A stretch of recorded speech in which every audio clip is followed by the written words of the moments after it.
Alright, John here, and in this lesson I'm going to show you a really effective way to practice your alternate picking, and I'm pretty sure you haven't done it this way before, so make sure to check that out. Also, before we get started, I need to mention that the price of my coaching program in the Practice Room Pro is going to increase once we hit 50 members.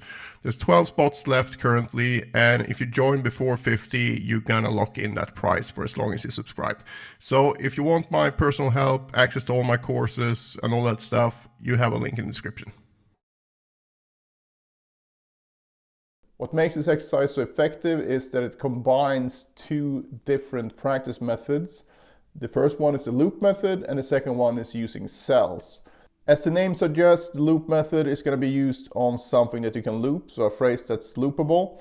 And I'm just going to demonstrate it here using a normal pentatonic scale. So let's say our loop is this, 7, 10, 7, 9, and you just play that over and over again. So there you go, we have a seamless loop. The loop method then is just starting on each note in turn. So the easiest way to keep track of this is to simply number the notes of the initial sequence. So in this case it would be 1, 2, 3, 4, 1, 2, 3, 4. Then you can start on the second note and go 2, 3, 4, 1, 2, 3, 4, 1.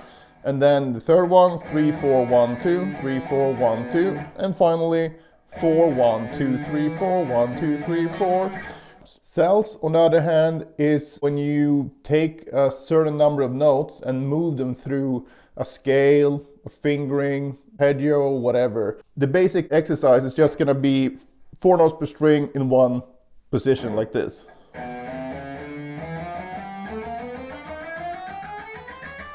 Right, and before you shut off and be like, well, I know this exercise already, you probably haven't done it this way. In this case, we're going to use 4 notes at the lowest string. Then we have another 4 notes by going 3 and 1. Then we're going to have 2 and 2, and then 1 and 3. And then we're back restarting everything on the A string, so you get the same number of cells here as well. So you got 1, 2, 3, 4, 3 plus 1, 2 plus 2, 1 plus 3. And then you restart on the D string and so on. Now, if we apply the loop method to this cells concept, we get the following. So first of all, we're just going to make each of these cells into a loopable format. You could just go like this. We're not going to do that though. We're going to go, so we get 6 notes in each loop. So if I play that in turn, it's going to be like this. 1, 1. Then you have the second note, 2, 2, 3. 4, then 5, and then 6. And it's on 5 and 6 that my guitar coaching students tend to be confused sometimes, because they think they've used all the fingers already, right? This finger and this finger has 2 different variations. It first comes up in the second note, then the third, but then it's also the 5th, and the 6th. So the actual routine then is going to be going through all of these cells and making them into loops and then playing all the possible loops. And we want to do this in 2 ways, starting with a downstroke and starting with an upstroke. So I'm just going to show this now on the first string group right until it starts again here, because you remember that the cells started over again once you've done this 1 plus 3 version. I like to use 16th notes for this, because you can get 2 reps of the exercise. 1, 2, 3, 4, 1, 2, 3, 4, 1, 2, 3, 4, 1. So actually 2 reps of the 6-note exercise. Why that is so good is that because it gives you time to set up the next loop, because we're gonna go 1, 2, 3, 4, 1, 2, 3, 4, 1, 2, 3, 4, 1.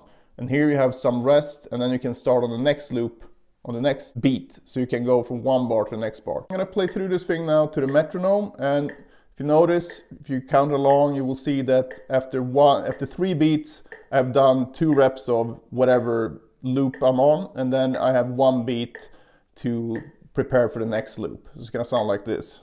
4.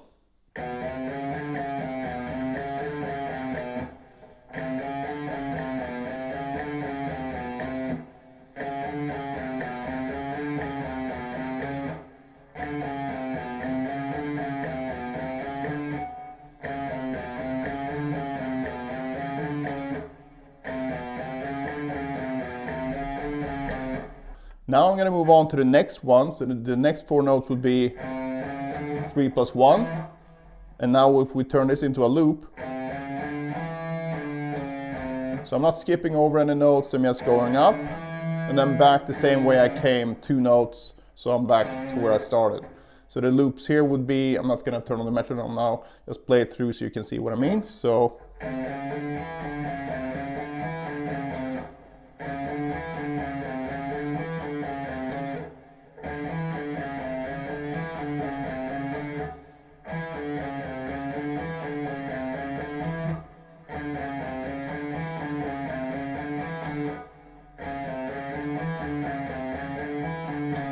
right, and then I move on to the next cell, which is 2 plus 2, and the last cell will be 1 note plus 3. And by this point you should know what to do with the loop, and then we move on to the next cell, and so on, and the next, and the next, and the next, and you keep going like that until you get up to the high E string, which of course the only cell you can do here is the first one because we run out of strings.